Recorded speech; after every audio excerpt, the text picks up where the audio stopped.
L'autre chose qui explique le fait d'encaisser pas mal de buts, ce sont les erreurs individuelles. Et ça, on a pas mal de joueurs qui en ont fait cette saison. Je repense là à Jules Koundé lors du dernier match. Il a enchaîné masterclass sur masterclass, plein de matchs. Mais ça lui arrive d'avoir des matchs où il passe complètement à côté. Mais lui, vraiment, quand il passe à côté, il fait pas semblant, il passe à côté. Moi, je vais pas lui en vouloir. Il est passé à côté lors du match aller. Il a quand même fait une passe décisive.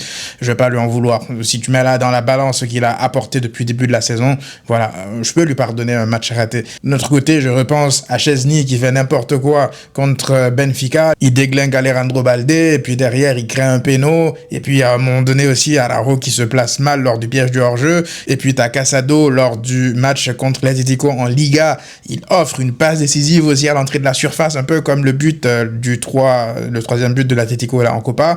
Mais là, c'est Casado, il essaye de dégager, sauf qu'il fait une talonnade à l'entrée de sa surface. Donc voilà, ce sont des erreurs comme ça à chaque fois, mais qui soit remettre les adversaires en jeu ou juste les redonnent confiance par rapport au scénario du match. Tu rentres dans le match, t'es pas du tout concentré, donc tu manges 2 buts coup sur coup, dont une erreur monumentale de Koundé sur la passe en retrait. Mais sur ce match-là, malgré le très bon match, je souligne bien le très bon match de Frenkie de Jong, je pense qu'avec Casado, pas sûr que le Barça encaisse autant de buts. Parce que juste sur l'action où Koundé justement fait l'erreur, c'est Frenkie de Jong qui est face à Julián Alvarez. Là, il y a danger. Mais là-dessus, tu peux pas lui en vouloir à Frenkie de Jong. C'est pas un 6. Il a pas ce réflexe-là de se dire, vaut mieux casser tout de suite là l'action. Peut-être que derrière, il peut y avoir un plus grand danger. Non, il se laisse facilement, je veux dire, dépasser par Julián Alvarez en se disant que voilà, ils vont le rattraper, ils vont fermer l'angle, etc. Alors que Casado, je pense que Casado, il irait au duel, il annihile l'action.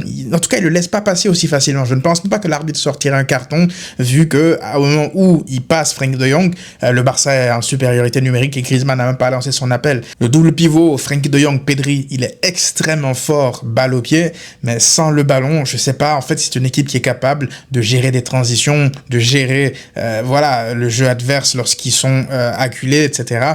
Alors que Casado, je pense que si tu le mets avec, par exemple, Frenkie de Jong, je pense que ça pourrait marcher. Casado, tu le mets avec Pedri, on l'a vu que ça marche, c'était le milieu titulaire d'ailleurs en début de saison.